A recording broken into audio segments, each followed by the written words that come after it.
James Conner in the backfield on the right side of Big Ben. Motion by the tight end McDonald down the line left to right. And the snap goes high over the head of Big Ben all the way back to the 2 to the 1. And the Browns have it in the end zone. And they dive on the ball and recover it for a touchdown. Carl Joseph's got it in the end zone. A touchdown. Not a bad start. 6-0 Browns. MPiece just sailed the ball over the head of Big Ben, who looked at James Conner. They raced back towards inside the 5-yard line. It went into the end zone. B.J. Goodson and Carl Joseph were over there, and Joseph recovers it.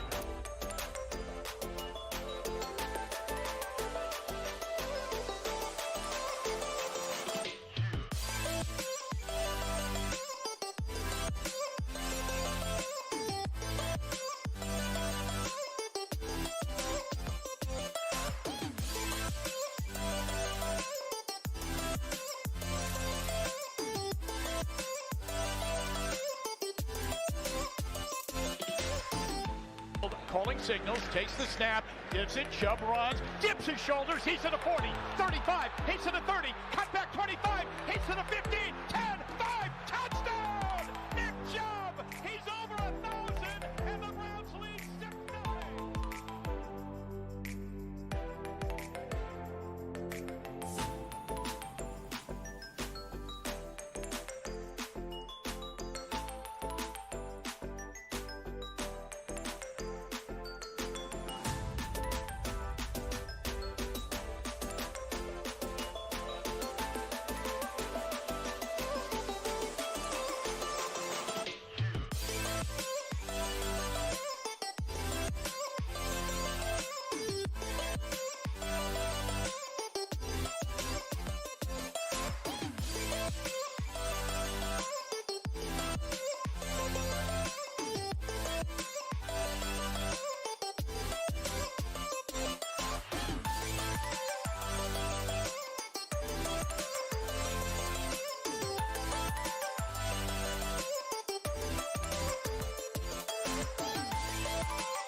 James Conner in the backfield on the right side of Big Ben. Motion by the tight end McDonald down the line left to right. And the snap goes high over the head of Big Ben all the way back to the 2 to the 1. And the Browns have it in the end zone. And they dive on the ball and recover it for a touchdown. Carl Joseph's got it in the end zone. A touchdown.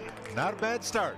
6-0 Browns. MPiece just sailed the ball over the head of Big Ben, who looked at James Conner. They raced back towards inside the 5-yard line. It went into the end zone. B.J. Goodson and Carl Joseph were over there, and Joseph recovers it.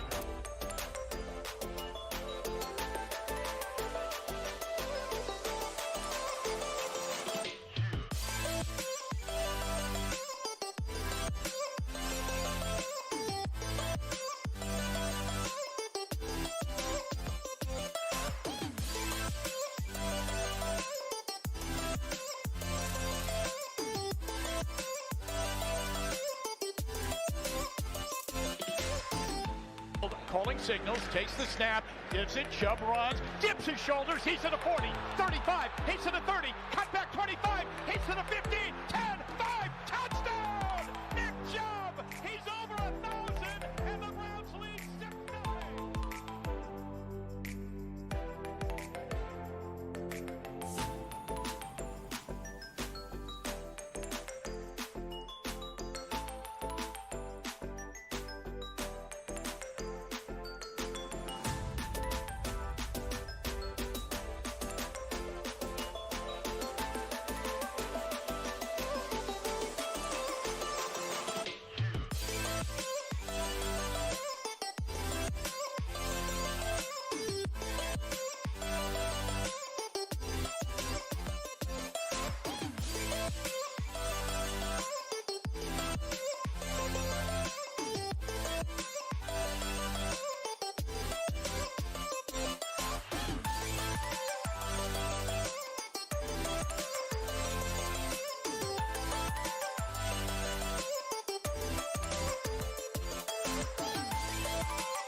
James Conner in the backfield on the right side of Big Ben. Motion by the tight end. McDonald down the line, left to right. And the snap goes high over the head of Big Ben, all the way back to the 2, to the 1, and the Browns have it in the end zone. And they dive on the ball and recover it for a touchdown. Carl Joseph's got it in the end zone. A touchdown.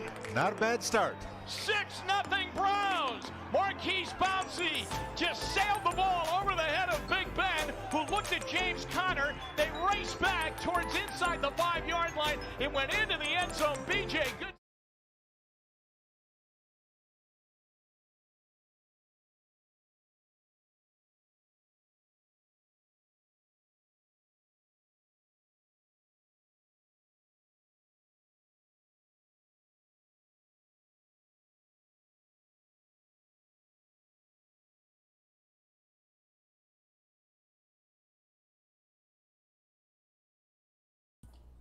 Had to unmute. There we go. All right, welcome back, you guys, to another edition of Load the Box. I am joined, as you can see, a little bit different this week. I am joined by Mark, MPiece from Peace of Mind Sports. Thank you for filling in. Pax welcomed in his new bouncing baby boy last week on Thursday, I believe. So congrats to you and Kelly. Very happy it was a safe, easy delivery. But Mark, we will start the show off as we always do. How was your week? Well, first of all, thank you for having me on the show. Very thankful to be filling in for Pax. Congratulations to him again. I know I have some big shoes to fill this week, but I'm looking forward to the opportunity. Of course, I do come from a Peace of Mind Sports, but I'm just glad to be able to just step in and talk about, mostly my home team this week. Absolutely. So, really excited. Yeah, and unfortunately for us, it's not a whole lot of good to talk about. It's a very frustrating game, one of those games where when you come in, you take the lead, you would expect that everything is going to go good. You have Nick Chubb, you have Kareem Hunt. The offensive line was doing really well in the first half. I was pretty convinced that everything was going to go as I thought it would. You run the ball down their throats, you keep running the ball down their throats, good things happen. But as we all saw, Kevin Stefanski once again got way too cute and decided he's the smartest man in the room, and he ran Nick Chubb, 2 times after they took the lead 10-0 until the fourth quarter. It's baffling is what that is. It is completely baffling. Is it really surprising anymore, though, at this point in the season where, we can see how we have a way to win as Browns fans throughout this season, and there's just little hints and little signs throughout the game that convince you that some things just don't change. Yep. And that's whatever's working in the first half, they don't make the adjustments in the second half, and it's been the storyline for most of the season. Yeah, and it's funny because me and Pax have been saying this the whole entire year. For the love of God, just run the damn ball, Kevin. That's all we're asking. And people say, oh, well, Nick Chubb got 20 carries. I understand that. But you're talking 30-mile-an-hour winds. You're talking negative 30-degree temperatures. I mean, I don't know if you watched a lot of, the film breakdown. I was watching some of that this morning, and, there was a throw to Njoku that he tried to just toss up.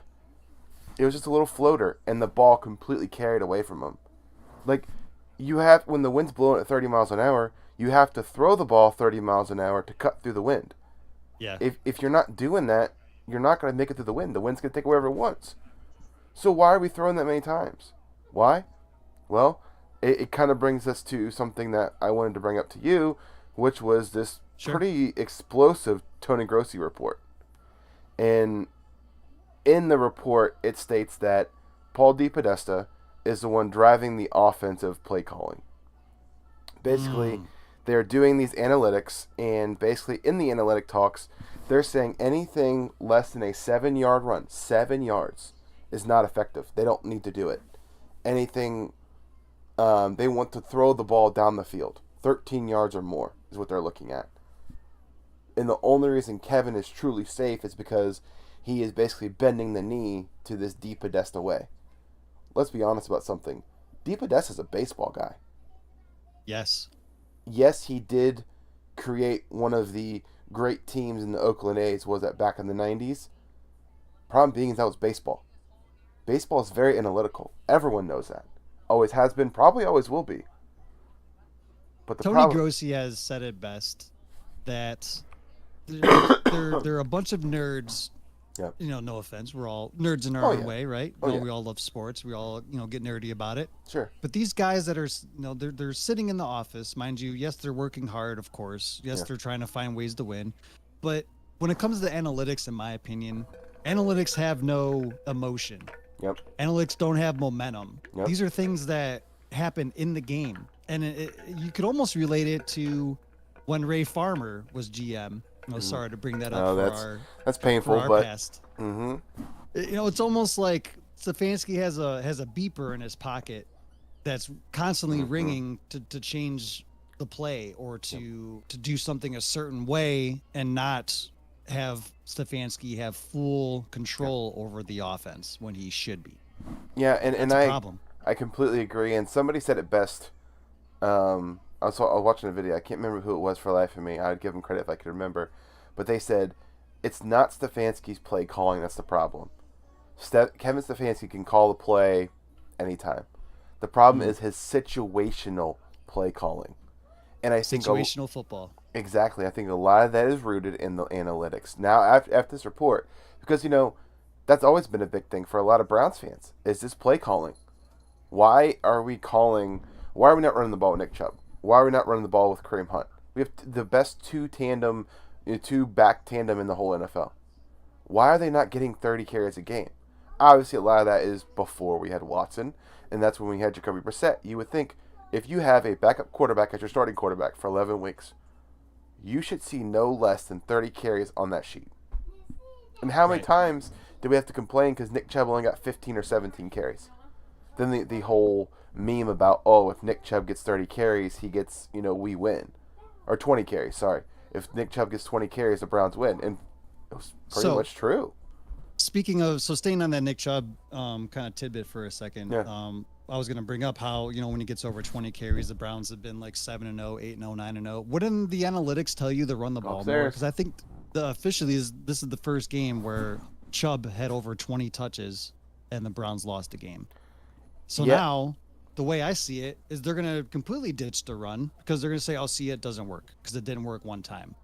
But on the other side of it, when the offense works one way that works, then they want to stay with it. Because Brissett showed flashes in week 1, so they're going to just stick to it the rest of the season. Yeah, and it just doesn't make any sense. It's just this weird mindset that it seems like they've had all year long. And I don't understand it. I've never really truly understood why they do things the way they do. And it's been a constant head scratcher of the offense doesn't adapt to whatever the defense is giving them in the first half. The defense has one single game plan and they can't fix whatever the root of the issue is. It's like this team doesn't know how to adjust to issues that are coming at them. I can't truly understand what is going on in that locker room. I don't know if Kevin's the problem. I don't know if it's situational discipline that's a problem. I don't know if it's just I think there's a lot of problems. And, we're year 4 technically of Kevin being there, or year 3? And I got to believe that whatever they decide to do with Kevin Stefanski, I think his job is safe for now only because of Deshaun Watson. They need to see a full season with him. I'm on the Stefanski train. I'm a big fan of his. I've known what he's been able to do. You'll go back and watch, YouTube videos, highlights of the 2020 season. What was successful, what wasn't. And it's really eye-opening and just more or less just shocking that the roster that we have, they're a 6-9 football team. We are what our record is. Do you agree with this record? I can say that maybe we should have won a few more games, or we could have lost a few more games. Yeah. But they are a 6-9 football team, and that's what Tony Grossi said as well. So I completely agree. They are what their record is. Yeah. Was it Dennis Green gave or was that Herm Edwards? One or two. We are who they thought they were. Dennis Green. Yep. Rest his soul. Yeah, absolutely. I mean, it's just a fact, man. You look at the Jets game, should have won that. You look at the Chargers game, should have won that. The Ravens game should have won it. The Falcons game should have won it. Those are 4 games that this team should have won. And why didn't they Yeah. win? They choked it away. Bad situational football. They That- had leads in all fourth quarters of those Fourth games. quarters. Yep. I mean, and it was funny because in the beginning of the season, the Ravens gave up like 4 fourth quarter comeback victories or losses, however you want to put that. They lost in the fourth quarter where they were leading in like 4 games, and people were making fun of them. And then the Browns were like, hang on, hold my beer, I got this. It's like they had to one up them. Like the Ravens are losing. You guys have a chance to take the lead in the division multiple times, and you say, it's okay, Ravens. You guys have been doing good for a really long time. We don't want to screw that up for you. And it's like I just don't understand. It's like they don't have heart. It's like they don't feel like they want to try. It's like they feel like as if they don't need to do more. And that's the most frustrating thing about this team is it just feels like whatever we all thought was going to happen when Kevin came in, we thought, he always said his famous 3 words: smart, tough, and accountable. But that's what this team has been the opposite of this year. And that's a reflection of coaching. Yep. The team is really emotionless. There have been a couple leaders that I've noticed throughout the season step up on the offensive side of the ball. Agreed. I can say that David Njoku has really stepped up to be in that leader role this year. He's definitely trying. So, definitely trying at least. But I still think it's a reflection of coaching in the end. Yeah. Because you hear Stefanski come up and have those press conferences. Yeah, Same it's thing. frustrating. We didn't do enough offense, defense, special teams. And it's a revolving door, but at the same time, I think Stefanski is trying to tell us hidden messages. If he's coming point. out and saying the same thing every week, it's because he's being told to do the same thing every week. Yeah, and that's a that's good call. alarming. Well, and it's like, to me, I think the big thing is you look at that report from Grossi, and it to me, if it is true, it wouldn't surprise me. It would all kind of make sense. We all have been so confused as to why Kevin has these perfect first drives every single week. So I think it was, I can't remember who it was that said it, but they were spot on. If somebody needed a first drive coordinator in the NFL, Kevin Stefanski would be top of your list. The undefeated. Undefeated. Just about. You need a first drive touchdown, call up Stefanski. But it just seems as if for whatever reason they can't figure it out. After perfect that, example. Go ahead. I'm sorry. no, you're good. That's all I was gonna say. So a perfect example going back to the Saints and Browns game. I was working a better part of the first half, but I was able to listen in my earbud. Sure. And I was wondering, when they were ever going to call Taysom Hill's number. And it was really, in my opinion, Dennis Allen on his coaching end, they were really failing at the game. The Browns had a real opportunity to go up by 2 touchdowns. Cooper, of course, dropped the ball in the end zone. They ended up kicking a field goal. Right. It was when they were able to double dip, which has happened a lot against the Browns this season. God, Lord. The team gets the points right before the half, whether it's a touchdown or field goal, and then they score the opposite to open up the second half, either a touchdown or field goal. So 10 points right there. And I was looking at myself, I'm like, ball game. They're going to go to Taysom Hill unless this is a really bad coach. And what did they do? They made adjustments and went to Taysom Hill, and he was able to run around, and now the Browns are absolutely in last place in defensive PA against the run now. Yeah. So what you got to do, take a dome team to go up north to face an unprepared home team and run it right down their throat. And that's exactly what they did. And that's not analytics. That's just common sense. Yeah, absolutely. And it's just one of those things that's so frustrating to see happen. You kind of think it's going to happen. You hope it doesn't happen. But the nasty, ugly demon in the closet rears its ugly head once again. You know what this team's going to do. You know they're going to run the ball. You know they have to. Andy Dalton's not a good quarterback. Everyone knows that. How many times have we seen him with Cincinnati? He was never great in Cincinnati. But at the same time, it's like they just can't seem to run the ball. They can't seem to stop the run. 2 examples. Jeff Wilson, Austin Eckler. Still blows my mind to this day. Austin Eckler had like 97 yards for the whole season coming into that Browns game. And he had like 140 yards. Go upstairs. And then you have... What do you think about that? I'm looking at chat right now. I'm just seeing some chats come in. So Gomack says, "Is next year a make or break year for Stefanski? Is he on the hot seat?" I think he 100% is. I don't think it's even an option. If this team does not come out and completely turn it around, I think he's got to go. I think the problem for me is this, and it's the same thing for the defense, is why I believe if Kevin Stefanski does not clear out both Joe Woods and Mike Prefer, he needs to be let go. He needs to hold his guys accountable, his senior leadership. I don't know about AVP because we don't really know what he does. Is he a glorified QB coach? I don't know. All we know is that he's the offensive coordinator. He has the title of OC. But the defense every single year has had a tale of two halves, right? Last year, started off rough. Really bad first half of the year. Second year, you started to see the talent form. You started to see Denzel pour it on. You started to see Grant Delpit show flashes. John Johnson was playing good. Miles was being Miles. You had, Anthony Walker playing at his potential. And then all of a sudden, you thought, okay, this is what we needed. Second year in this system. Then you think, okay, coming into year 3, we'll add a few pieces. We did add a few pieces. You added Perry on, and you added MJ Emerson. 2 guys that have proven that they can play, especially Emerson. There's so many stories I can trail off of these pieces that kind of put all this into the situation that we are now. Yep. I'll keep it short as possible, but I'll save it for a little bit later in the show. You're good. I just had to get that out. Go ahead. Yeah, it just rears its ugly head over and over again. Defense had a terrible first half of the season. We hit the halfway mark. What happens? Oh, all of a sudden they have 4 or 5 good games, and people are like, "Oh, save Joe Woods. It's okay." No, he needs to go. If it takes you all of training camp and 8 full weeks of the season to get this defense figured out, buddy, it's not working.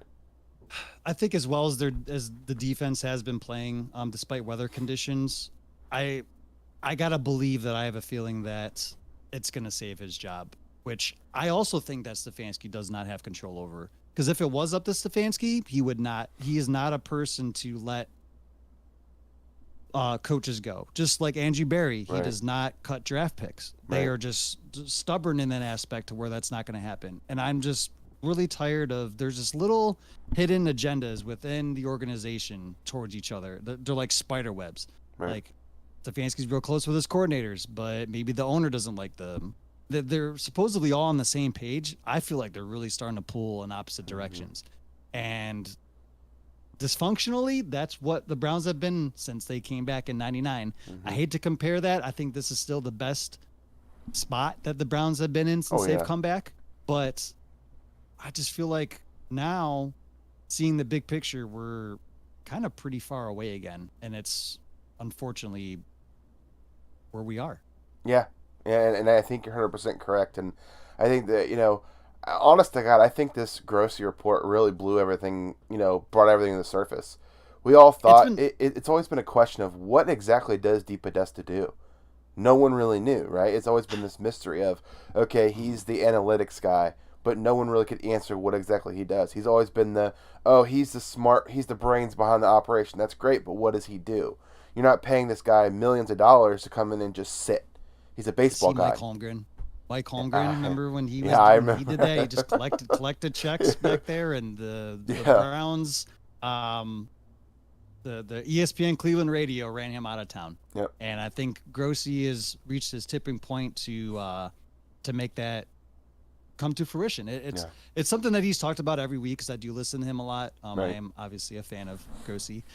He's been talking about this sort of towards the beginning of the season, and now he's making his mark. He's getting it out into existence into the world because fans need to be aware of what's going on in the situation. Right. Is there anything positive we can talk about for as far as this week? I just feel like so overloaded with negativity. Here's what I'll say. For all the right reasons. Yes, for all the right reasons is exactly correct. I will say this team has shown flashes. I will say that despite the blunders on defense and special teams, the offense, when given the opportunities, didn't look bad. Watson looked a lot better, again, than what we expected. He's still looking rusty, 1,000%. But do I think he's as bad as what the initial reaction was? No. So I think it's a positive. I think going into this week, you get a lot better opportunity to see what he's going to be. I think this is a tougher opponent, so we'll see what that equals out to be. But I think anytime you play a game in Cleveland in December with that kind of weather, it's really hard to judge where a guy's at. And the one thing I've consistently seen over the past week is, oh, look at that $230 million experiment. It's over. You guys need to cut Watson. He's so bad. What a terrible trade. We should have kept Baker. Listen, I'll be honest with you. No chance in hell. I have said this a couple weeks ago, and I'll say it again. Baker Mayfield was not the answer. Never has been, never will be. No. I had a lot of faith in Baker up until up until last year. And it was until the injury happened that you saw the little things in his mechanics that couldn't be fixed. You know, me and you had many conversations about how your brother was so negative on Baker. He hated Baker. And we used to talk about it. You know, why does he hate Baker so much? And, you know, I used to be so upset with it. And then I started to realize, like, he's not really wrong.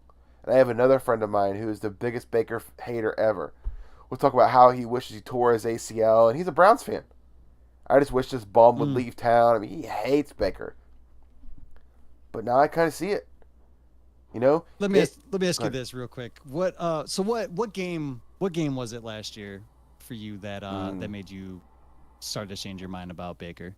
I think the one that sticks out the most is the Green Bay game. At least by a long shot. That one is pretty vivid in my memory. There's a couple others I can think of. I can see throws. Like the Lions game I was at. Oh, and you were that game. That's right. I was at that game. And I can tell you that crowd was not happy with Baker Mayfield. That throw over Landry's head by like 20 yards. Oh, my goodness. Yeah. It was like the offense, even though Nick Chubb was doing well running the ball, they couldn't pass the ball. And the conditions weren't great, let's be honest, but it wasn't like it was Sunday. It wasn't 30-mile-an-hour winds. It was a drizzle. It was just a constant drizzle is all it was. And he could not make the big plays when it mattered. He could not do last year what he did in LA a couple weeks ago. It just wasn't possible. Right. So why that is, I don't know. Was it because he was done and over the Browns? I don't know. Was it because that's just he is who we thought he was? I don't know. But I will tell you this much. I am so glad he's not our quarterback moving forward, especially after everything that's come out of his mouth since he left. Yeah, 100% agree. I'd say, just real quick, I would say probably the start of it was the Chargers game. When I just knew that last drive, it just wasn't going to happen. And I'm like, man, we really should eventually looking at upgrading this position. And then of course, the Christmas game last year against Green Bay really was the tipping point. I mean, hell, even the Chiefs game. You know, even the Chiefs game, he played well against Mahomes, but he couldn't execute when it mattered. Or match his play. Exactly. We need a QB with our roster that can match the other guy's QB. We have two very, very good QBs in our division and probably 4 or 5 of the top 10 QBs in our conference. You have to have a guy that can match that. You know, is Deshaun Watson going to be that? I don't know. Do I think he could be? Absolutely. I've seen flashes. It's really shown me that there's a lot of things that need to happen with this offense, and that's why I really hope that moving forward, they will change the mindset of this team. And Max says Baker Mayfield MVP. Some say it's better than the actual MVP. That's funny. Yeah. Oh God, Baker Mayfield. All right. Anyway. Yeah. Let's good times. Yes. God, a lot of bad memories. Let's just say that.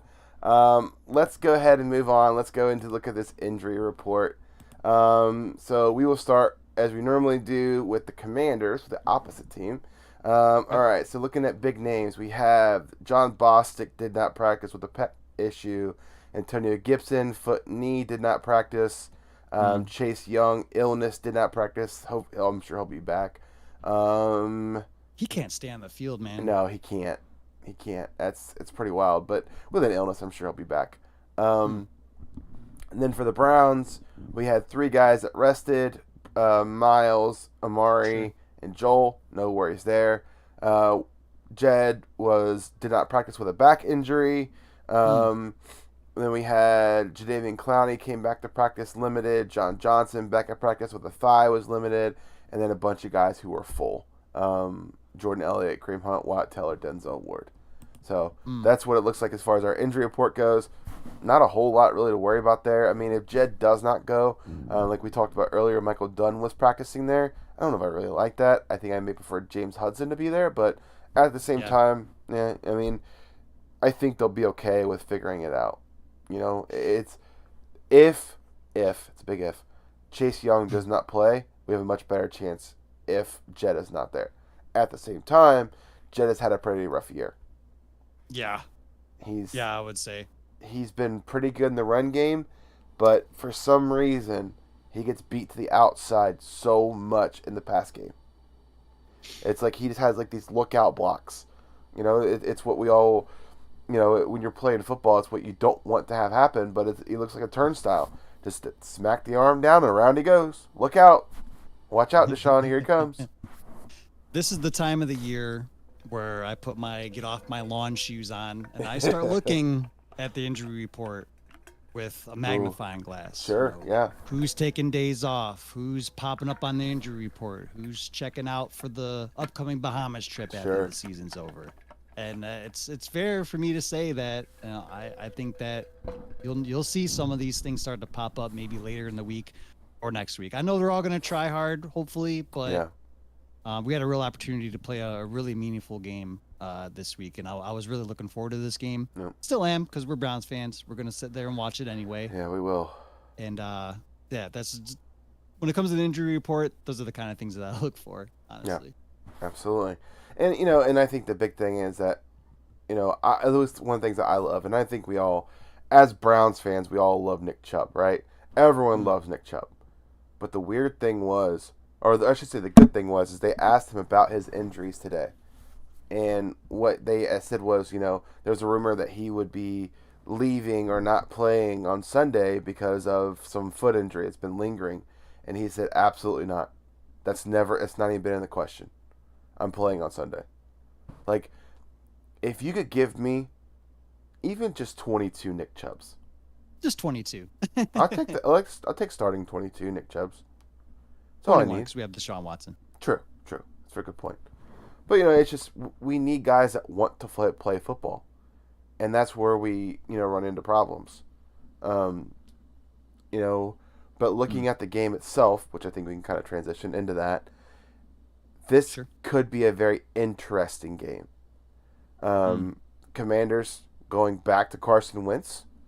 Don't know how that looks for them. I don't get it. I get it. I don't either.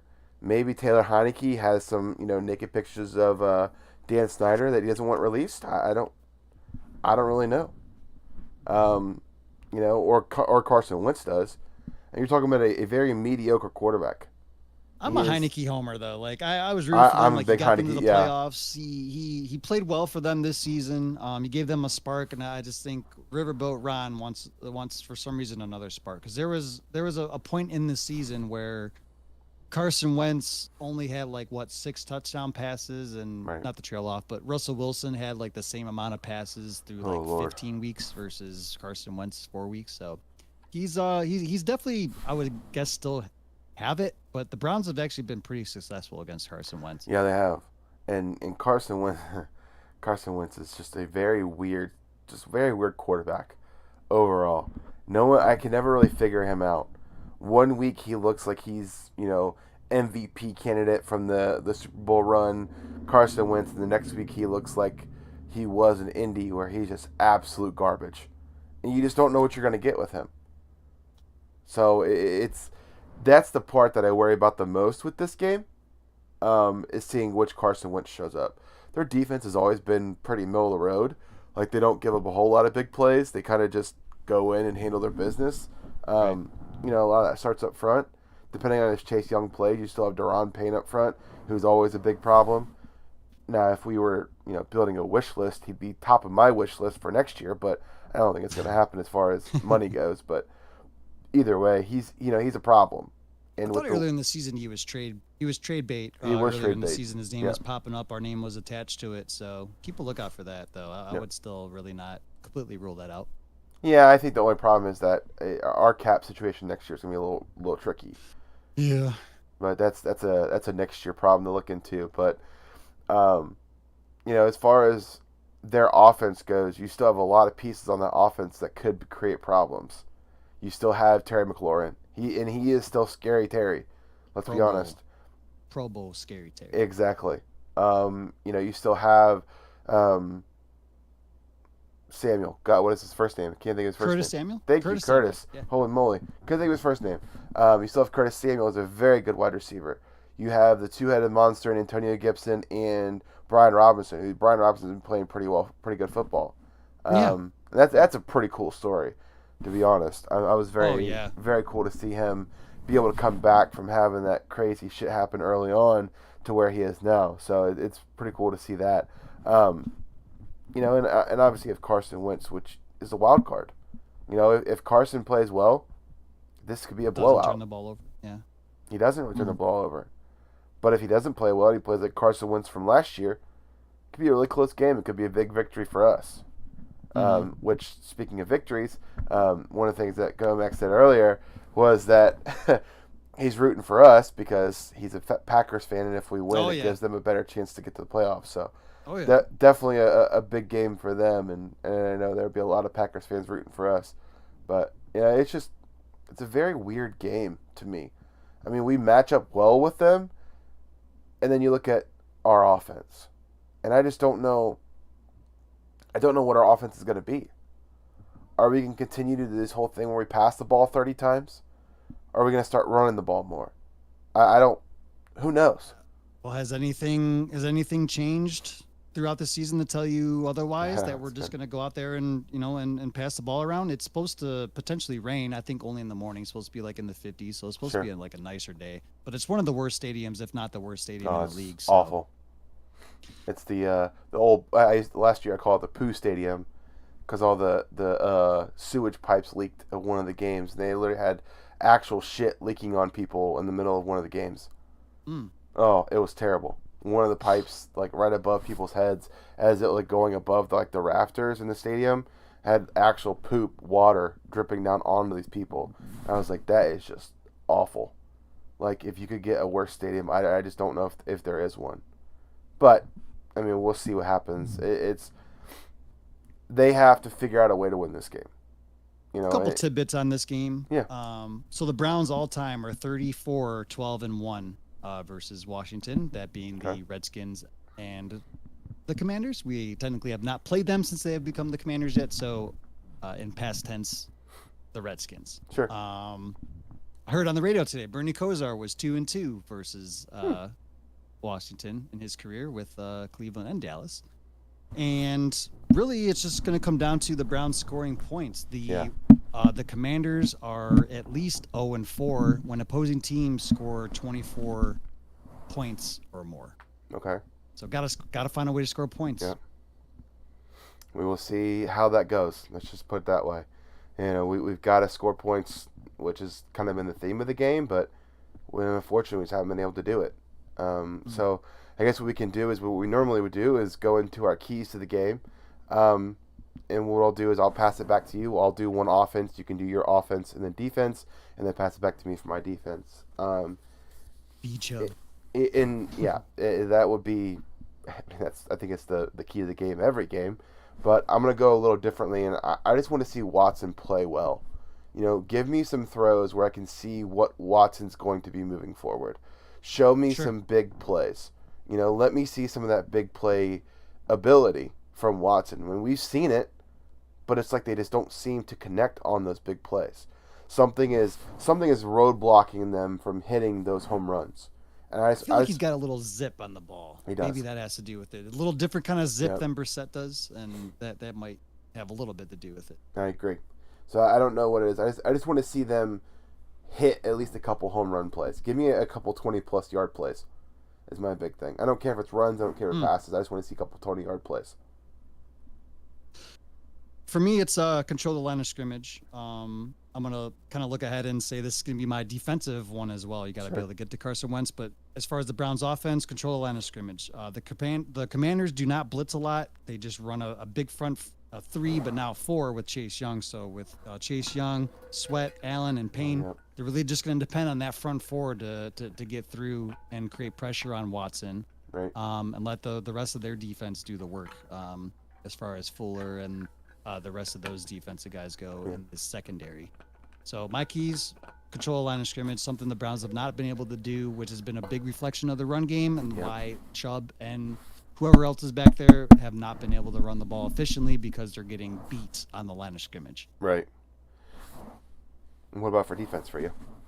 So for defense, same thing. The Browns have to get pressure on Wentz. I feel like if the Commanders go back and just watch the film on the Patriots and Browns game, this is a perfect offense for the Commanders to use against the Browns, and a kind of similar offensive style.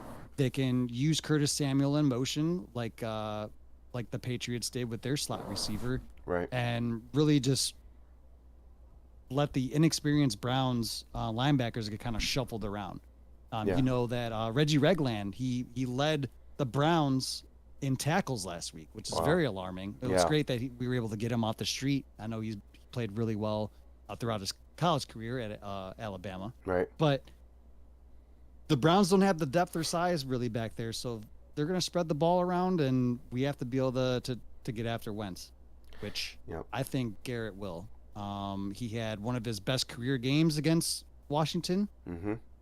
In 2020 when we swept the NFC East. So that's going to be real big to get Clowney back as well.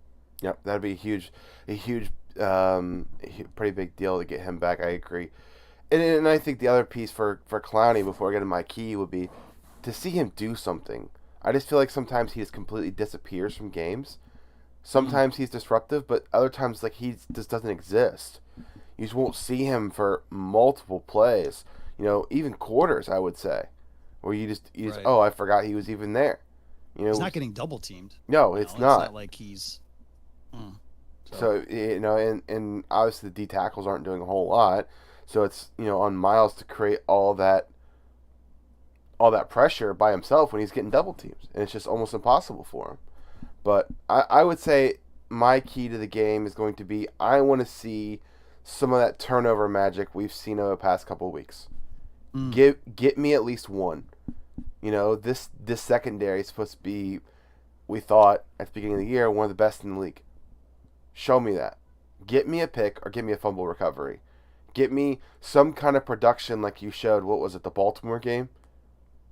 Yeah. Where you showed you could play that hard-nosed defense, get a pick, get a fumble recovery, something. You have to give this offense some kind of advantageous situations so that they can score on a short field. Stop putting us like we were in the Saints game where we have to go 80, 90 yards to try and score.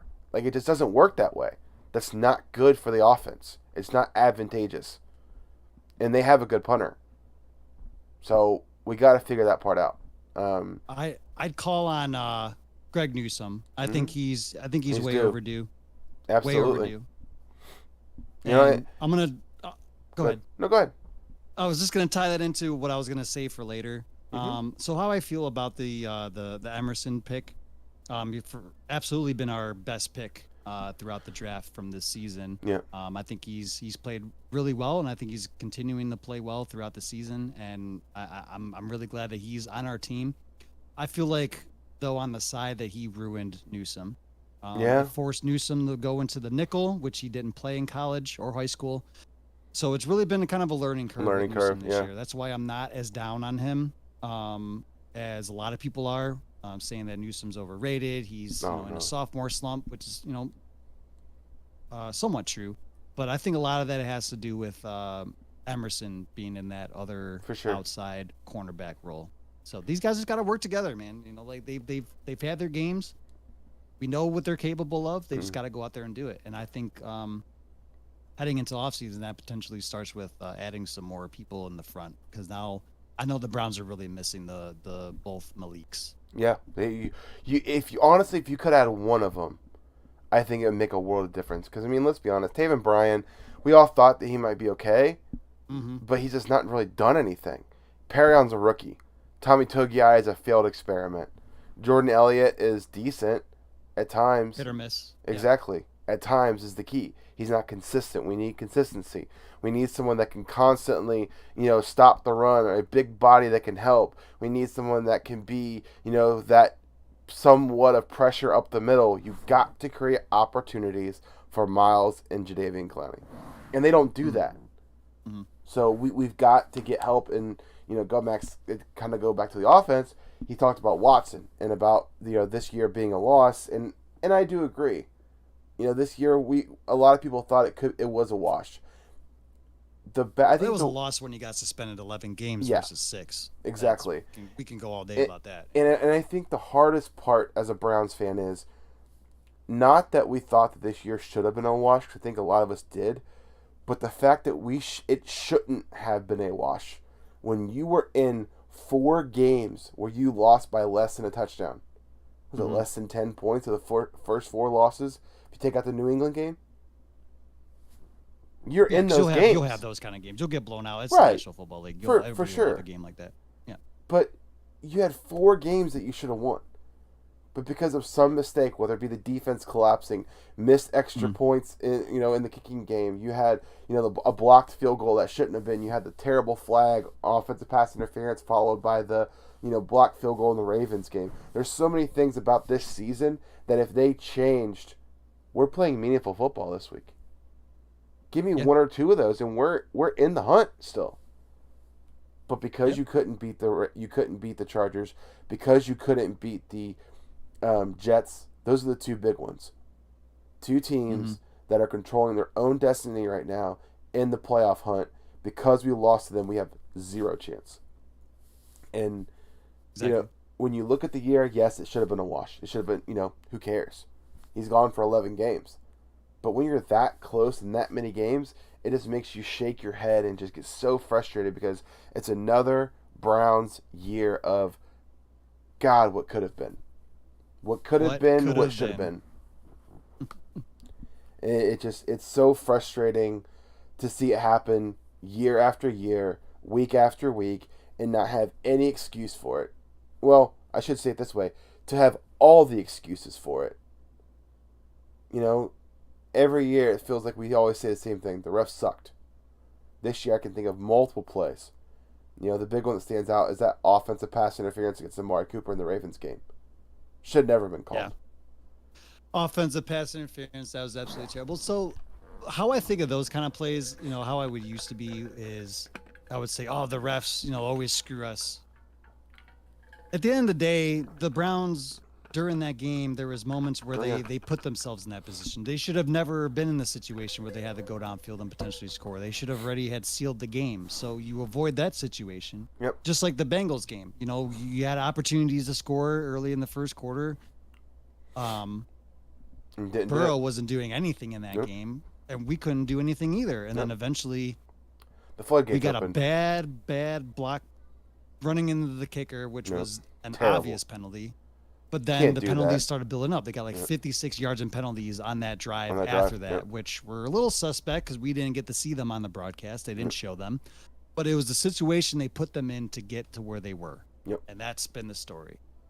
I'd say out of those close losses on coaching, I would say probably of the 4, I would say 2 of them. One was Cade York missed an easy field goal. Okay. Rookie year, whatever. And then another one was just failed defense. And the Jets game again. Yes. Yeah, just absolute. God, that one haunts me. Honest to God, that was scary, bad. I just don't know how you don't have Jabril Peppers back in Parma waiting to stop him from scoring. I just don't know how you don't do that. I mean, and for him to get the ball thrown over his head is something that'll always make me shake my head. But that was this season. Yeah, it was week 1. Well, no, week 2. Sorry, and it's just crazy to think it's the same year. But I think that kind of puts a bow on the Browns. Our look at the game this week, and we'll talk a little bit more after we get through the games. Let's kind of jump into our previews for the games. We won't do picks this week. We'll just kind of talk about each game and what we think. Sounds good to me. So the first game, which is tomorrow night, is the Cowboys traveling to Tennessee. I think this should be a blowout for the Cowboys because you have Malik Willis still starting at quarterback for the Titans. And I don't know if you watched that game against Houston last week, but they did not look good. They looked rough. Yeah. We all picked the Texans last week on our show. Did you really? And just for some, yeah, we all just had that feeling. Look, the Titans are spiraling out of control, and that's where I kind of feel a little positive about the Browns. Like, kind of looking at other teams, I feel pretty good about the situation the Browns are in versus other teams, and the Titans are one of them. I think, bold prediction, I think Vrabel's possibly gone after this season. Could be. I think he's checked out. Yeah, I don't blame him. Tired of him. The big thing is still to this day, I don't understand. How do you trade A.J. Brown for one first-round pick? They fired the GM after the and they should have after the Eagles boat raced them. They should have. Should have fired him in the very beginning. You do not make that trade. A.J. Brown was coming off a career year. He looked like he was taking the huge leap forward, not step, leap. He looked as if he was that guy. And you trade him for a 1?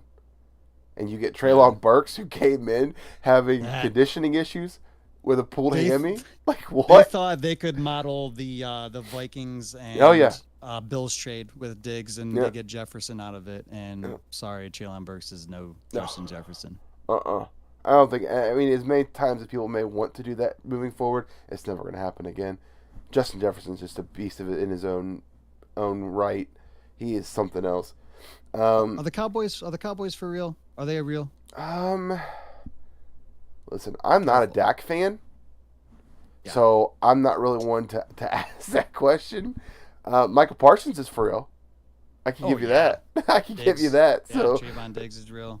Yeah. One of the best defenses that I've seen on the Cowboys since the Romo days, honestly. Yeah, absolutely, with DeMarcus Ware. Yeah, I agree. So I don't know. This game should be a blowout. I think the only thing they have going for them is that it's in Tennessee. So I don't know. It's in Tennessee last week too. So who knows what's gonna happen this week? Maybe they'll get booed out of the stadium. Michaels has to call another. Oh God, they've been getting pounded with awful games this year. Awful games. They hope for a good game, and then something happens where somebody gets injured or the team just looks like absolute dog crap, and they have to still cast the game. It's just, you feel bad for the guy a little bit. Yeah. Next game, we have the Bears traveling to Detroit. My question to you is, what do you think about Detroit? Are they for real? I think they came back to reality a little bit last week. Sure. They're probably the most fun 7-8 team in football history. Absolutely. Like, if the Browns were 7-8, would you consider us having fun? No. I think the Lions are really taking a step in the right direction. Sure. Jared Goff is kind of coming back to his own again, as far as his cap, whatever he was when he was in on the Rams.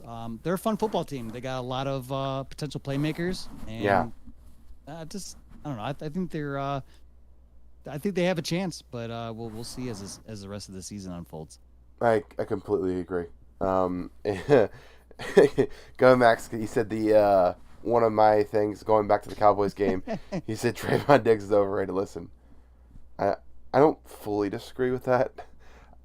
I hate to say that, but I don't fully disagree with it. Was it he gave up like the most touchdowns when he had his big year last year?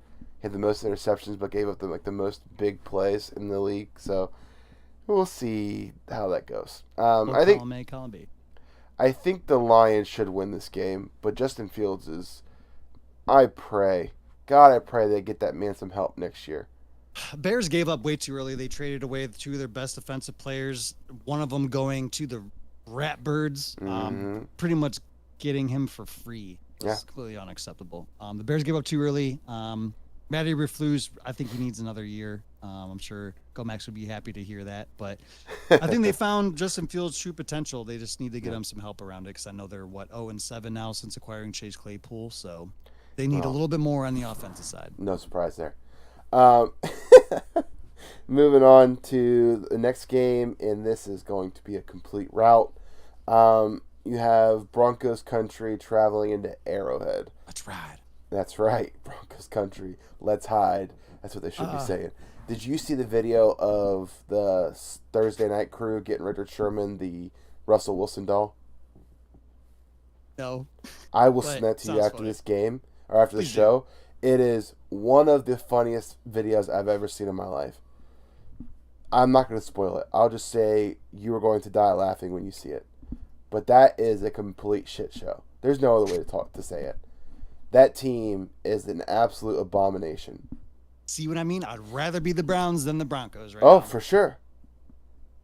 For sure. I don't think Mahomes has ever lost to the Broncos in his career. It wouldn't surprise me. Chargers are a different story, but the Broncos, yeah, I don't understand. They're just not a good team. The defense is playing well. The offense is just awful. I mean, obviously, that's why you fire Hackett, but yeah, only the second coach to get fired in his first year, like Urban Meyer. Yeah. By the way, not to get off topic, I'm a little. Go ahead. Didn't Freddie get fired after? Oh no, not in his first year. Okay. Right. Yeah, within their first season, starting the season out at the beginning of the year, I think. By the way, thanks Vegas for letting us sports bet. January 1st, we got a bet on these. I'm staying away from probably every single one of these games. No, for sure. Yeah, this is gonna be a very interesting week for betting. There's some good games though. Yeah, there are. Yeah. What do you think about this game? Complete blowout? It's no questions not asked? even close. I don't think it'll even be close. I think the Chiefs want to show that with all this talk about the damn Bungles that everyone's crowning Joe Burrow. I think Pat Mahomes is going to be going to show people hey, listen, let's pump the brakes a little bit. I'm still the king of the AFC, so let's just slow that roll a little bit. Yeah, it's going to be a complete rout. I think it's a complete blowout. I don't think the Broncos stand even a chance, honestly. No questions asked. But it is an any given Sunday. We'll see. Next game is a game of who cares? Both teams out. Well, I don't know if they are technically out, the Falcons, but basically both teams are out. Big news from the Cardinals front. J.J. Watt saying he's going to retire after this year, which I think is pretty crazy news. Yeah, great career. Hell of a career for that man. But yeah, the Arizona Cardinals traveling to the Falcons. I really don't care about this game. All right, I'll step foot and say what they like to call it on ESPN Cleveland. This is the prison inmate game, as they would call it. Desmond Ridder still yet to throw a touchdown pass. Not sure yet who's going to start this game. I think Colt McCoy might be coming back, but this is a real clunker. But the Falcons surprisingly are still in it and have a chance to win. Really? The NFC South. Yeah. Oh, they are. Are they eliminated? They might be then. No, that's why I was curious. I didn't know if they were eliminated or not. Yeah, I thought they might be one game too far back because I think the Bucks have the tiebreaker over them. My apologies. So yeah, that I don't know. This next game may be a tie for prisoner inmate game of the week. We have the Colts traveling to the Giants. Ugh. That's a bad game. Two bad football teams. The Giants are a lot better than the Colts, but not fun to watch. They're a very boring team.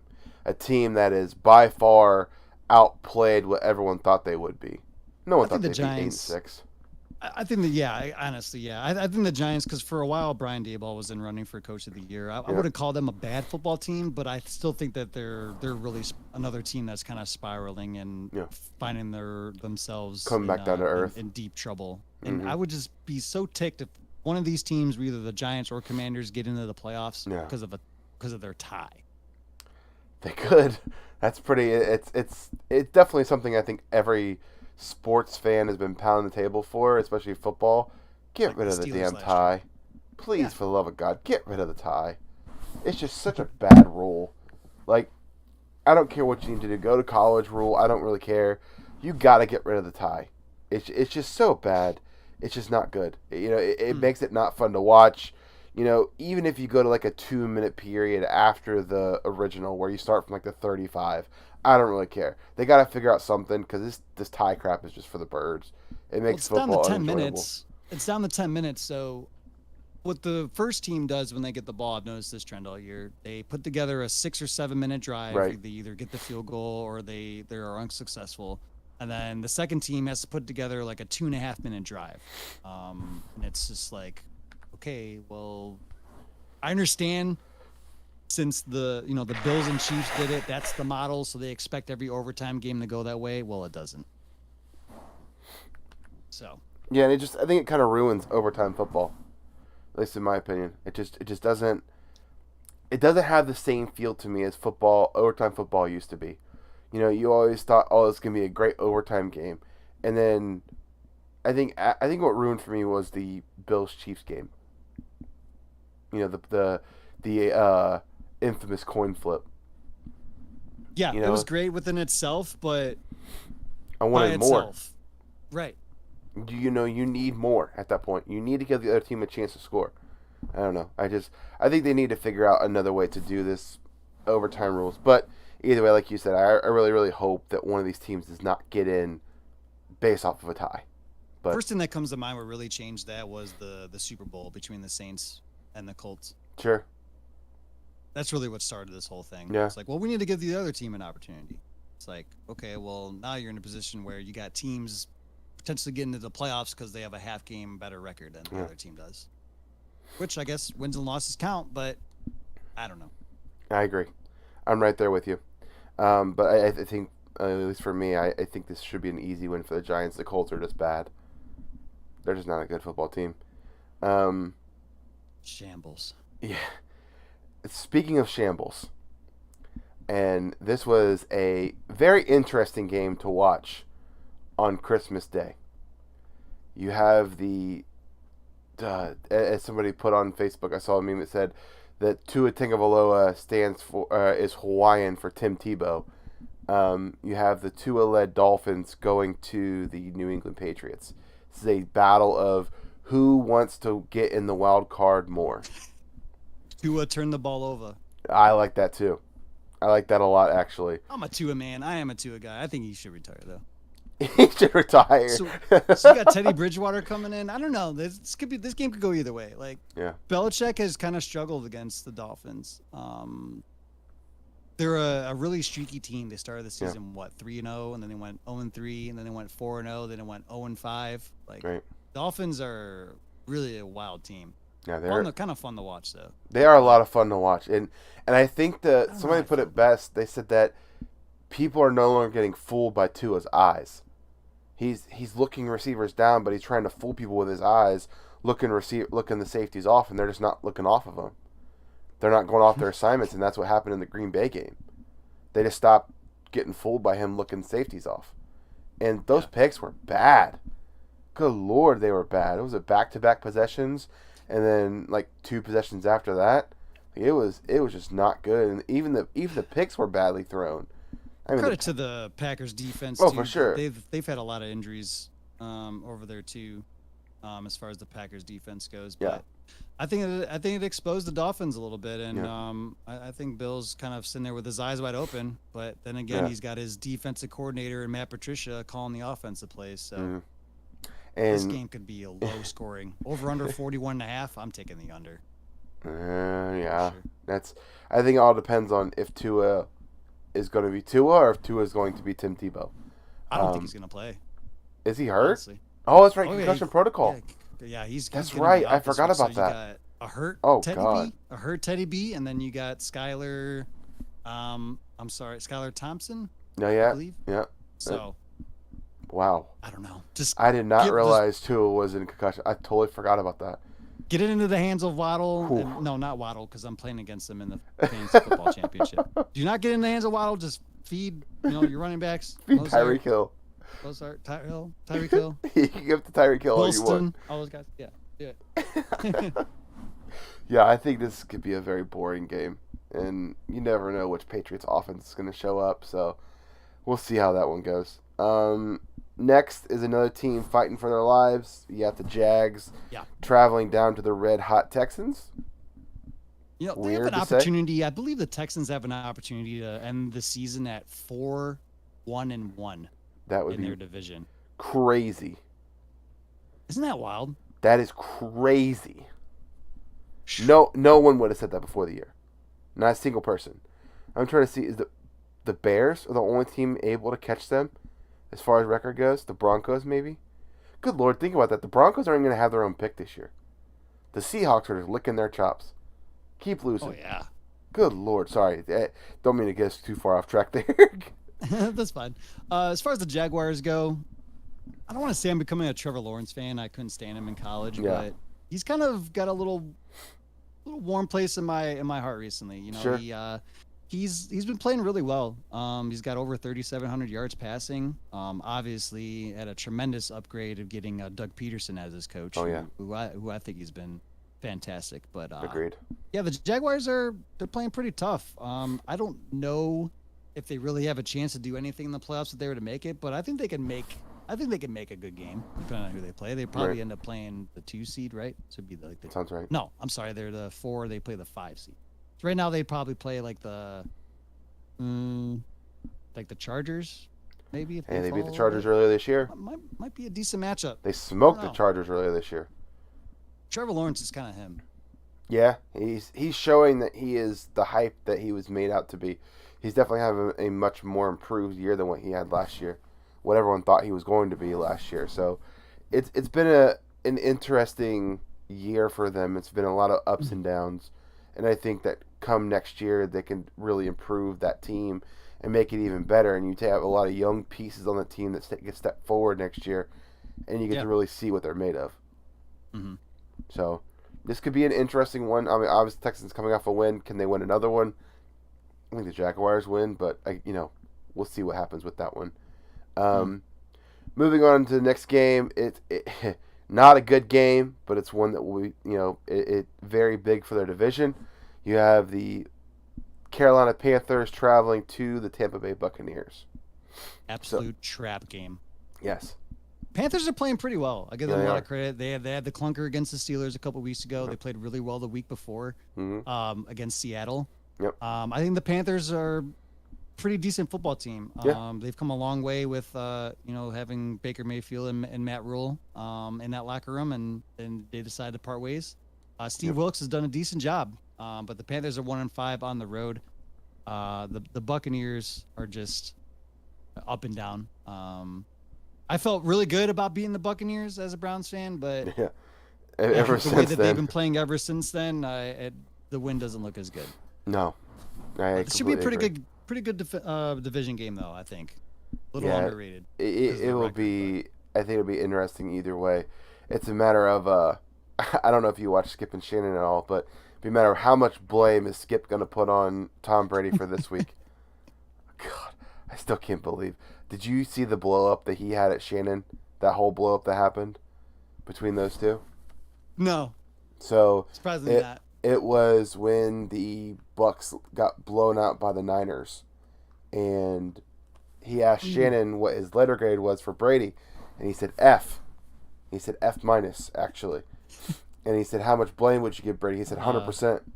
And obviously Skip, being a complete Brady homer, didn't like that and went off the rails and basically said, yeah, well, he's better than you ever were, and you're just jealous because he's still in the league at 40 and you couldn't do that. And he was like, I mean, Shannon went off. I'll send it to you after this too, but it was just complete disrespect from a guy that averaged 1.2 points in high school for basketball. There's two people that need to retire, and that's Tom Brady and Nick Saban. They both just need to go buy an island somewhere and just live happily ever after. Because there's still rumors flying around that Brady's going to end up in Vegas next year. He's going to go to Miami, where he was originally going to go to this year. Yep. And I don't know. The Buccaneers are really, really, really underperforming, especially with as good as a defense that I thought they had. Yeah. A lot of people thought they had, and all those weapons they have on offense.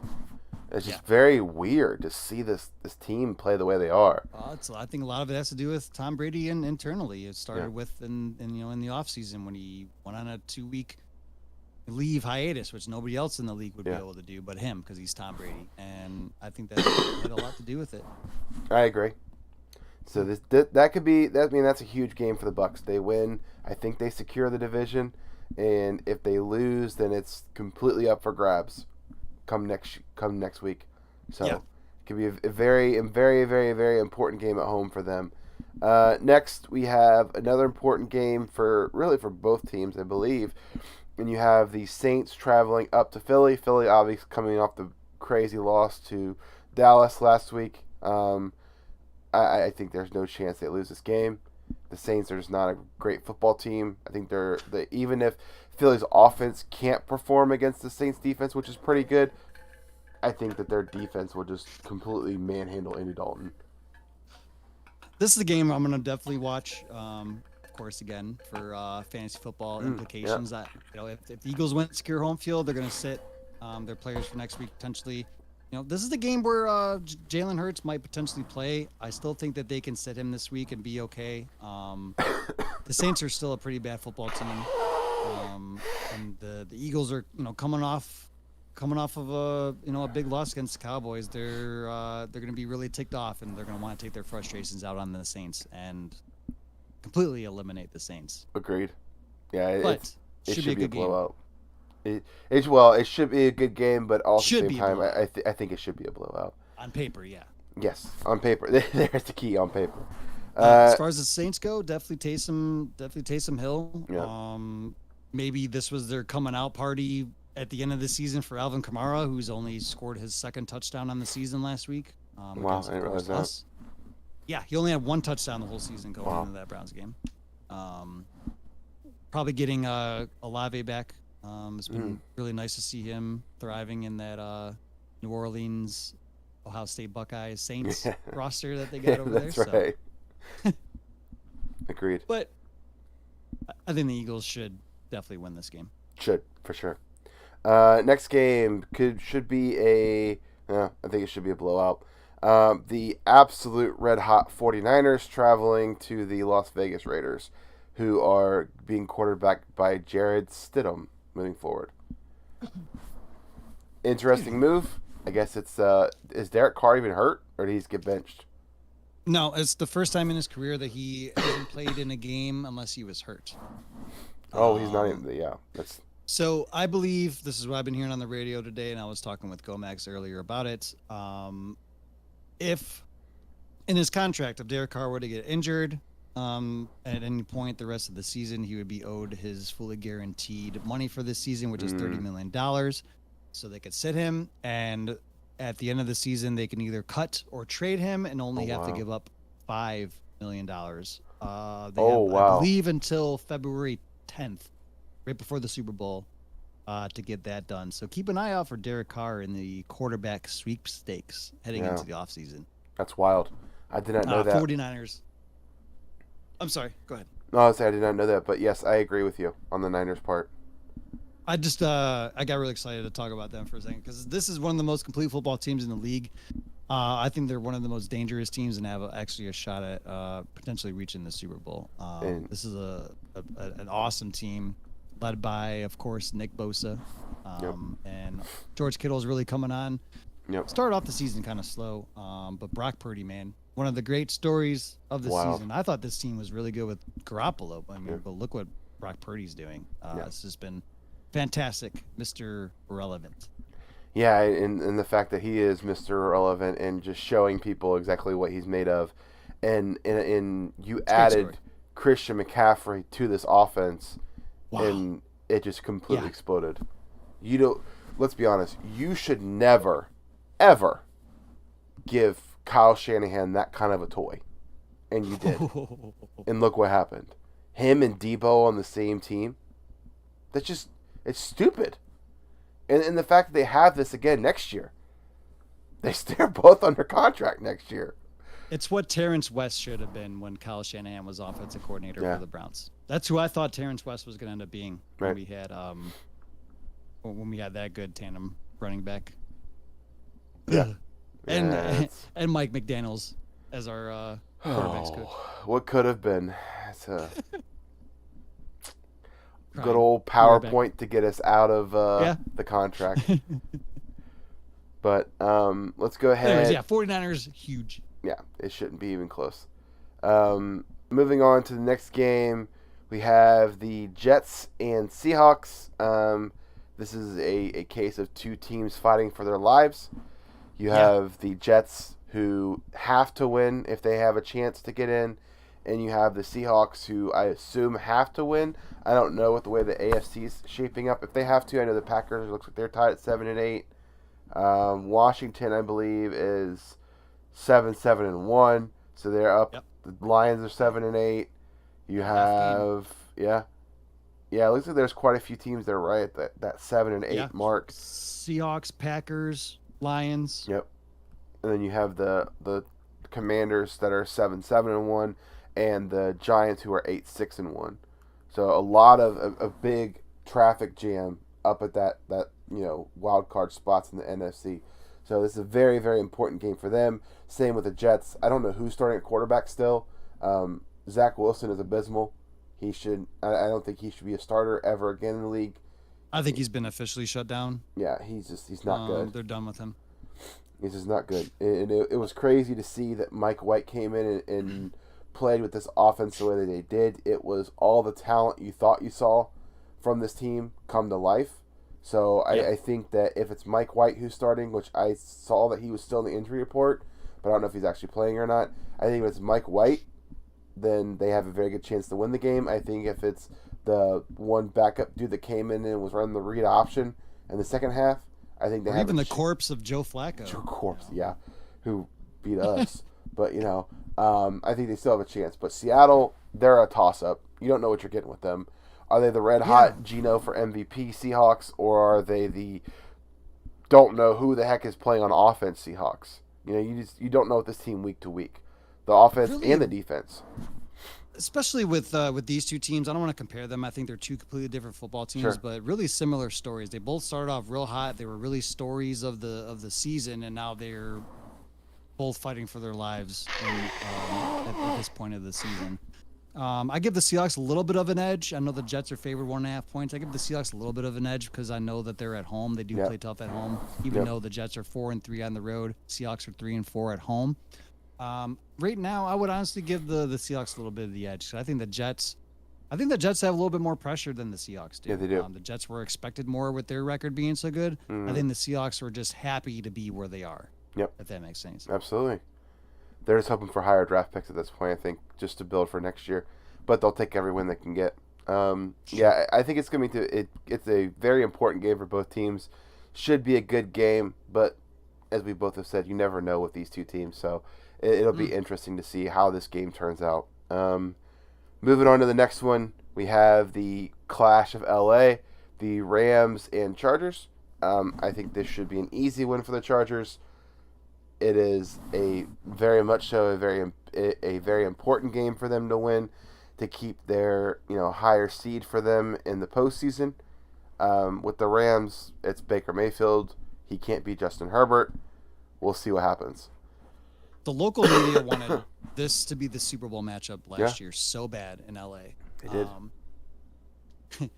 I know you are a fan of my show, so I'll go out and just say without surprise that I've been on the big train of saying that Justin Herbert, is not it. He's not necessarily fraud. I would definitely take him on our team. But as far as Justin Herbert goes, he finally gets to go to the playoffs. So now he still shouldn't be crowned, but I think the Chargers are in a really good position. They should definitely win this game. We can definitely agree to disagree on that one. I think Justin Herbert is a phenomenal top 5 quarterback, in my opinion. Maybe top 10. But my only thing was he was never been in the playoffs though. They were acting like that he's made it to the AFC Championship every year. That's kind of bothering me a little bit. He's still a great player. I agree. I think, in my opinion, I think he's top 5. I think you still have the top 4 of the AFC above him. You still have Mahomes, Allen, Burrow, and then probably. I'd say the big drop comes after Herbert. Yeah. It's a big drop off. Mediocrity and things like that. So. And as Browns fans, we hope that Watson is that to close that gap, but we'll see. But yeah, like you said, it should be a win for the Chargers. We'll see what happens. Yeah. Moving on to what I believe is the runner-up for Game of the Week. And this should be, I hope, this is everything we hope it's going to be and everything that GoMax hopes it's going to be. And that is the Minnesota Vikings traveling to the Green Bay Packers. I really don't understand why they didn't flex this game to Sunday night. It baffles my mind because you have two teams that have to win to maintain their spot. You have the Vikings who need to win. If they win and the Eagles lose, they could end up being in a tie. Obviously, the Eagles have the tie over them for home field advantage throughout. You have the Packers who are fighting for their playoff lives. You have Aaron Rodgers, Justin Jefferson. There's a whole lot of star power in this game. Why is this game not flexed? What game will we get this game? I don't know. We might get this is a 4:25, the CBS game. That's probably the Romo game. Yeah, we got to get that game. I hope so. Yeah, they're not going to put the Rams and Chargers on. Well, yeah, we'll get that game. Yeah, I'm going to watch it. I love this rivalry. It's one of my favorites. I know the rivalry is more Green Bay and Chicago. Yep. But this is the get-back game of the Packers versus the Vikings from the beginning of the season. Yeah. The Packers are playing a lot better. The Vikings finding ways to win every week. Yeah. It's going to be a real fun game. Green Bay is actually favored in this game, too. I was surprised by that. Really? I didn't know. I didn't even see that. 3.5 points. Green Bay, 3.5 points. Oh, they're at home. Okay. That makes sense. Yeah, that's wild. It's the Romo game. Okay. I think this could be a very, very, very, very good game. This is a game where you have to have Rodgers take over the game like he has been. You have to have the defense play hot like they did against Miami. You need to have I know that he was on the injury report. I don't know if Watson is playing, but you need something big out of him. You need something big out of Lazard. You need the running game to keep going. You've got to have your stars play well. You have to. The Vikings do not have a good run defense. Run the ball. Not that difficult. And for the Vikings, it's pretty simple. Find a way to get Justin Jefferson the ball. Hawkinson had his breakout game last week with the Vikings, but you have to see Justin Jefferson get the ball. It seems pretty simple to me if you're the Vikings. Man, the Lions, I don't know why they got rid of Hawkinson. Makes no sense. They really they traded him in the division like for free. Like, could you imagine like the Browns? Not to compare Hawkinson to Mark Andrews, but he really has been playing. He's actually been playing better than Mark Andrews this year. It was really head scratching to me. Agreed. And the Vikings are absolutely loaded on offense. I don't know how you feel about Kirk Cousins. I think he's mediocre. I think he's decent.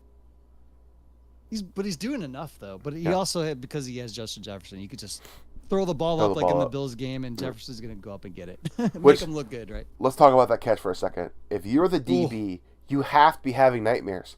All that DB had to do is go like this. The ball's gone. It drops. There's no way that Jefferson catches that ball. Not a single chance. But because the DB held on to his hands, basically, he got the ball. It was an incredible catch, and it's one that will definitely go down in history. Kirk Cousins is he's a top 15 quarterback, and he's not below and he's not above. I think he's exactly 15. 16. He is the dead average quarterback in the NFL. He's not going to lose you a whole lot of games, and you can't expect for him to win you a whole lot of games. Can he do it? Time Kirk Cousins. Exactly. He's Andy Dalton 2.0. That's what he is. He's better than Andy Dalton, but he cannot play in primetime games. Why? I can't figure it out.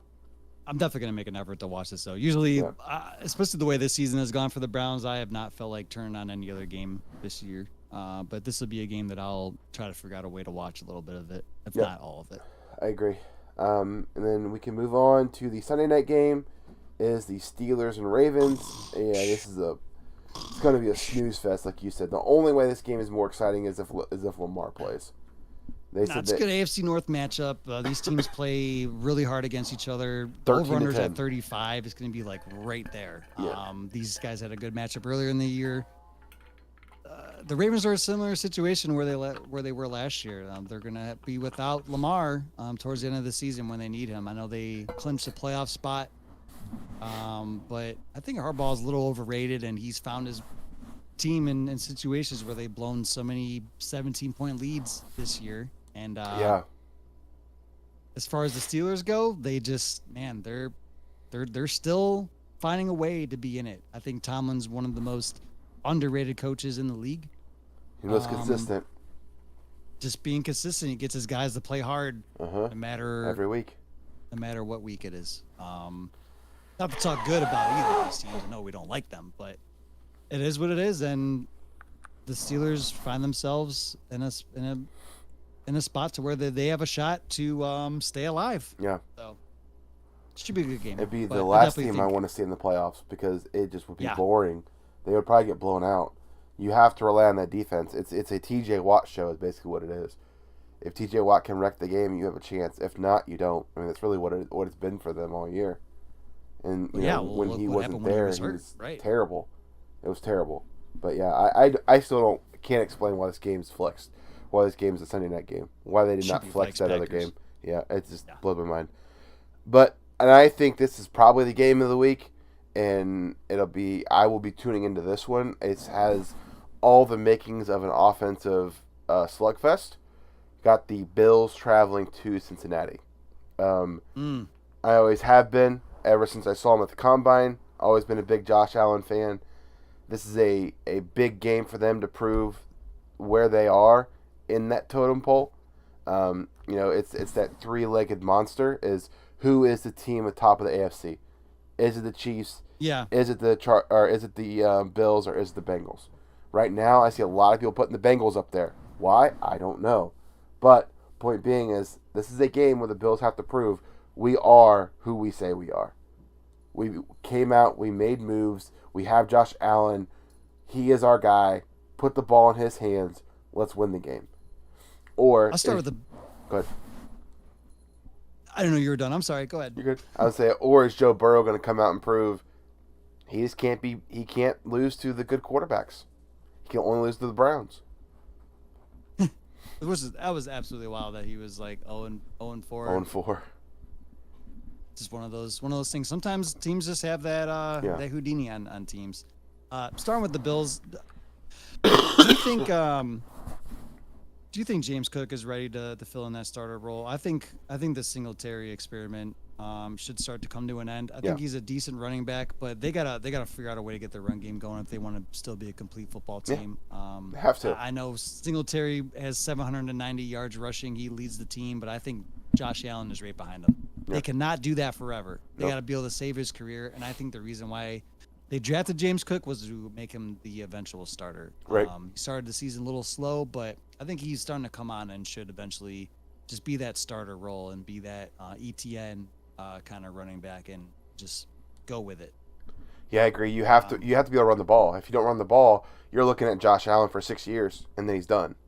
And you're almost at that 4-year mark, or you're at that 4-year mark. So you got to figure it out. Do you want him for 10 to 15 years, or do you want him for 6? Because if you keep doing it at the pace you're at, he's going to last 6 to 8 years, and then he'll be done. He can't keep taking hits like that. And their defense is playing unbelievable. Even with the players that they've had hurt, they've had guys step up big. They've gotten guys back. This is one of the most, definitely, if not the most complete football team in all of football. Yep. And on the other side, we have the Bengals. I got to ask you this. Are the Bengals better this year than they are last year? Now, because if so, then I will say they might find themselves in it again. I will answer your question with somewhat of a response, but also a question. I need to see this game to see how they play without Lyle Collins. Collins has not been great, but he's been improved. Jonah Williams is a liability. He's given up 13 sacks this year. Can they survive a team like the Bills without Lyle Collins? You spent all that money this offseason to improve this team. And it started slow. Jamar Chase is a problem. Always has been, always will be. Dude's unbelievable. Yeah. You know, if T. Higgins is healthy, he's a problem. Who knows if they're going to pay him this offseason? They're going to have to. You got to figure out a way to pay all those guys, all three of them. So that's a problem. Yeah. Joe Mixon's trash, hot garbage. What? We can talk about this. He's a 3-yard carry back. He's not good. Give me Samaje Perine every day over Joe Mixon. Look at the way that run offense played without Joe Mixon versus when he's in the game. That was a little surprising. Exactly. He's like Kareem Hunt has been this year. He runs in the back of people, falls down, gets 2-3 yards of carry, and then he'll break like an 8-yard run, and then he always does the same celebration and drops the ball. And I get so angry. I hate Joe Mixon. He's like one of my Jamar Chase. He's like one of my most hated players in the league. I will tell any Bengals fan, I hate Joe Mixon. I think he's hot garbage. I will just talk trash to him all day long. Being in Cincinnati. Where'd he go? Oklahoma. You went to Oklahoma too, didn't he? Yeah. Oh, yeah, I hate him. He was at Oklahoma with Baker. So, I hate Joe Mixon. I hate him. But Joe Burrow, I hate to say that I like him, but I do. If he was any other place other than the Bengals, I would root for that team as well. I love Joe Burrow. Probably. And I was there when they drafted Jamar Chase, and I'll never forget that because there was a lot of Bengals fans around us pissed at first. Yeah. Because they wanted Sewell, which makes sense with the way that offensive line had played. But at the same time, you see what he is. God forbid they passed up on him. Like, can you imagine? They just wouldn't be the same. And we've seen what they are without Chase. So if Chase is healthy, this team's, good God, look out. This game should be an even spread, by the way. This Buffalo favored 1 point. I get it. They have the better record, but this game should be a pick 'em. It should be. Game. I agree. It should be. That's interesting. I wonder if Vegas knows something we don't. Oh, probably because it might be because the Collins injury. Because they're starting a guy who's never really played tackle. He's been their swing guy. He played guard, he played center, and he played tackle. Putting him up against that Bills defense just isn't a good recipe. Milano should have a big day. Yep, agreed. So we'll see. I think this is the game of the week for me, followed by the Packers and Vikings. So this is a game I will definitely be watching come Monday night. Sure. And then obviously we have our game. We've already talked about it ad nauseum. I'm very interested and very excited to see what this offense does.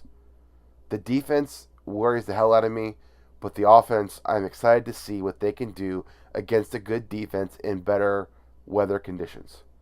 Can they prove that Deshaun Watson can take the next step forward in becoming back to what he was in Houston? I don't know. I hope so, but I don't know. It's either going to be the Browns versus Steelers game early in the season where the Browns are able to just, control the whole game, get a little mix of run and pass, play physical defense, or it's going to be the Browns versus Patriots game. Yep. Where the Commanders just come out and give different looks, get creative, but stay the course and control the line of scrimmage. Yep. And the Browns don't make any adjustments. So it's really a toss-up. I'm just looking to see who's checked out, who hasn't, and just let Watson loose.